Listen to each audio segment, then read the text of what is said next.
ఎన్టీఆర్ గారి మానసిక పుత్రికైన తెలుగుదేశాన్ని అంతే క్రమశిక్షణతో ముందుకు తీసుకెళ్తున్నారు.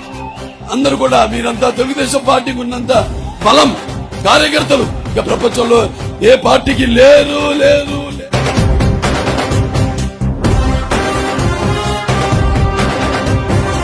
చెప్పండి వాడికి, సెంటర్ అయినా స్టేట్ అయినా పొజిషన్ అయినా అపోజిషన్ అయినా పవర్ అయినా పొగరైనా నేను దిగినంత వరకే.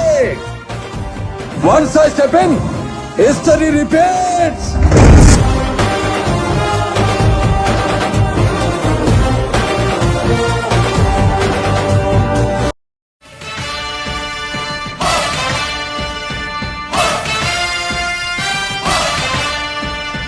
డాక్టర్ వృత్తితో ఉన్నా కూడా 10 మందికి ప్రజాసేవ చేస్తూ ఆయన ఎప్పుడు మాకు అందుబాటులోనే ఉంటారు. మాకు అన్ని చేసి ఏది అడిగినా స్వామి గారి పరిపాలన బాగుంటుంది. స్వామి గారిని గెలిపించుకోవాలని ఆశిస్తున్నాం.